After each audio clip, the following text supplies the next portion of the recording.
Jurassic Park is easily the best dinosaur movie ever made, not to mention one of my top 5 favourite movies of all time.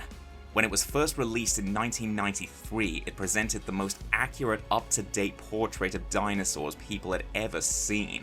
These were not the slow, dumb reptiles of yesteryear. They were quick, intelligent, and bird-like. But that doesn't mean the movie and its sequels got everything right.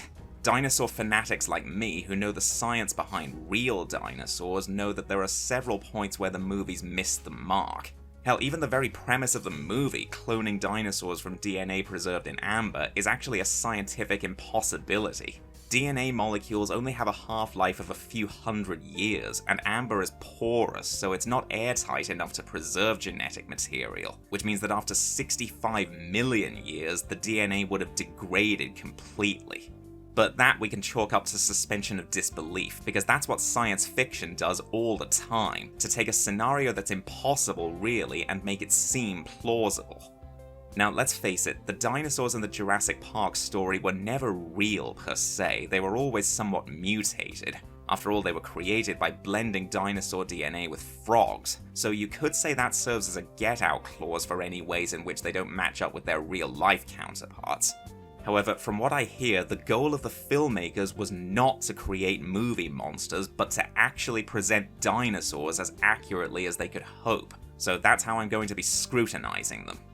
I'm not going to talk about anything that's merely inaccurate in hindsight, something that's been disproved through new evidence in the 30 years since the first movie. That's the nature of knowledge, it's always expanding. There's no way the filmmakers could have predicted the future. However, there is one major instance of antiquation that I just have to throw in as an honourable mention, but we'll get to that. So without further ado, let's look at my personal picks for the most egregious examples of how the 6 Jurassic Park movies dropped the ball. This is the top 10 inaccuracies in Jurassic Park. Number 10.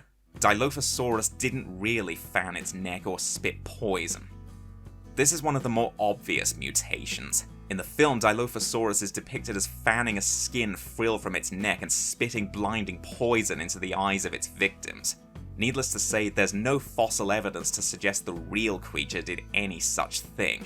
The reason why I put this so low on the list is, again, because it's so obviously fictional.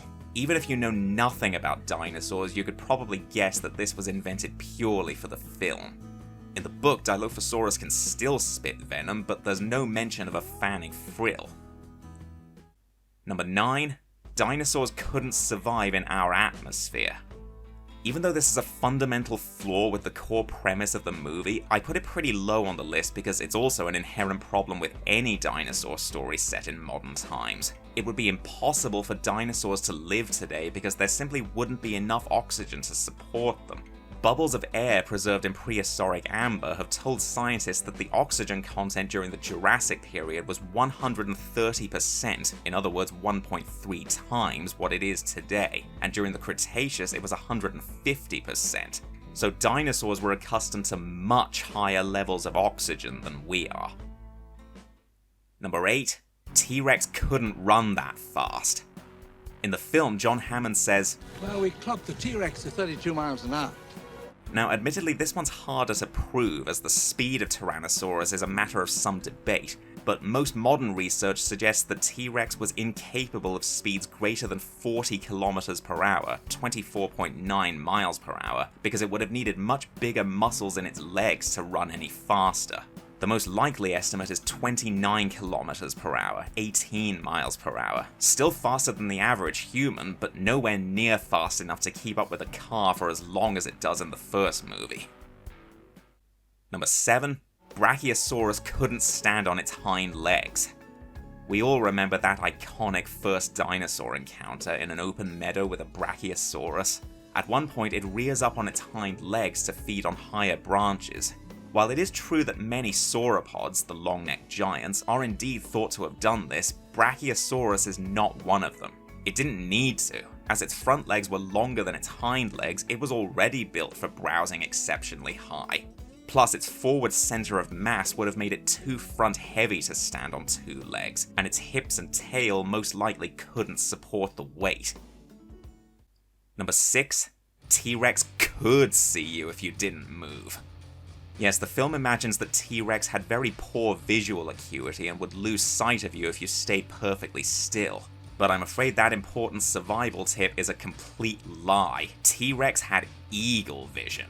Not only did its eyes provide stellar binocular vision, but based on its skull, we have a very good idea of what its brain looked like.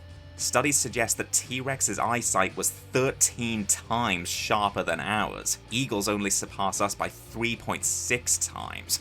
Interestingly, the idea of vision based on movement is thoroughly disproved in the Lost World novel, but never in the films. Number 5. Brachiosaurus did not chew its food.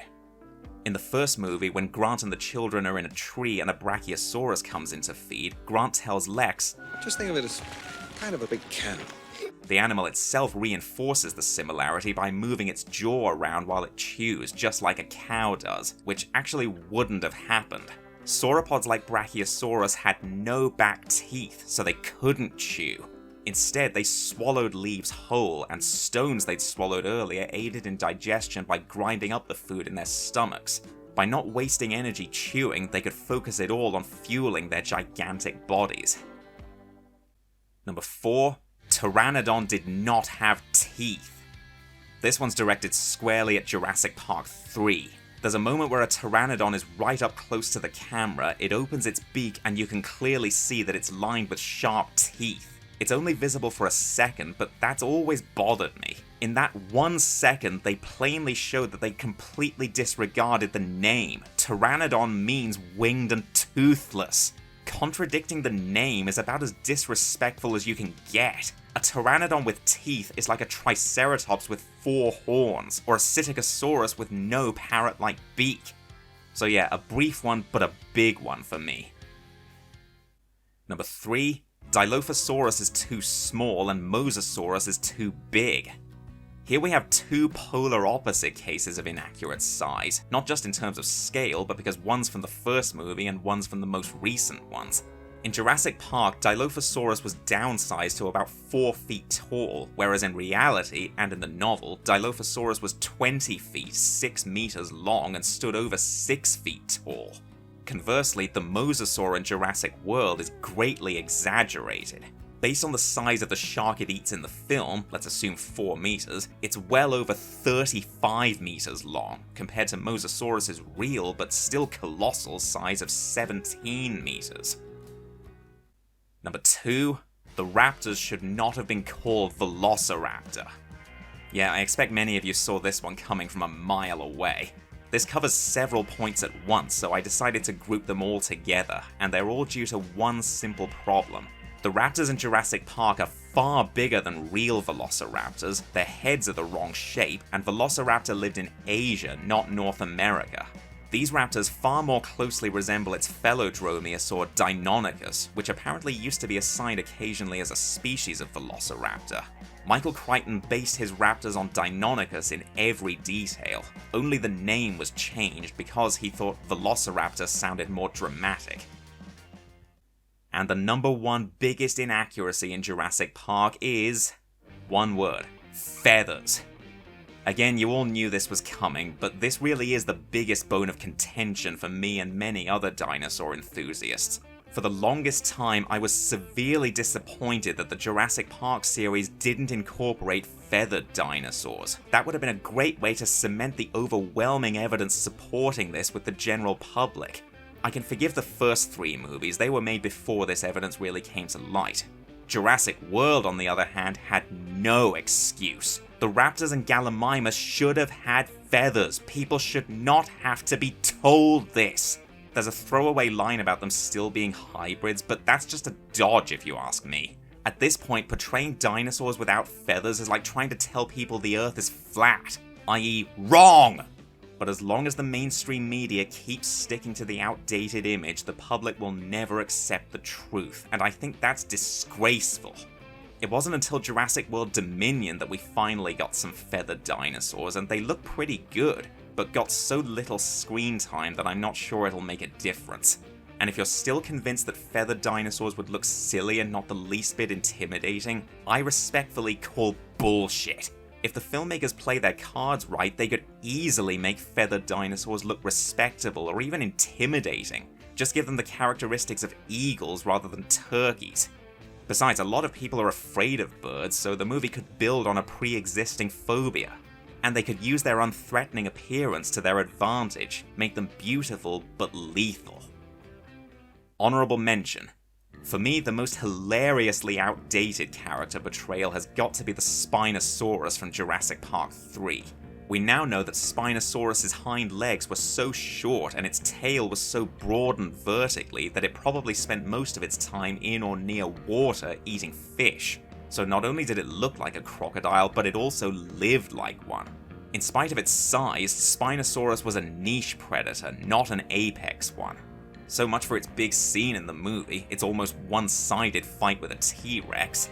Yeah, that idea is absolutely outrageously false.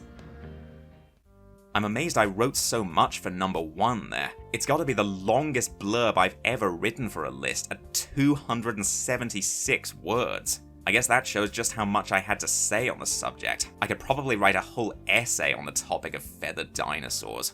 But I'll freely admit, I too was skeptical of the idea at first. I'd always known dinosaurs as scaly reptiles, so it took me a long time to warm to the feather revolution.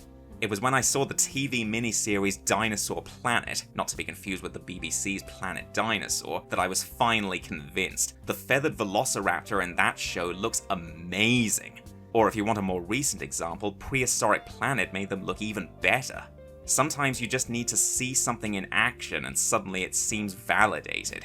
And that's where my disappointment comes from. Since the Jurassic Park series is by far the most popular instance of dinosaurs in the mainstream media, the source by which many people judge dinosaurs, it's wasting the opportunity to convince other people similarly.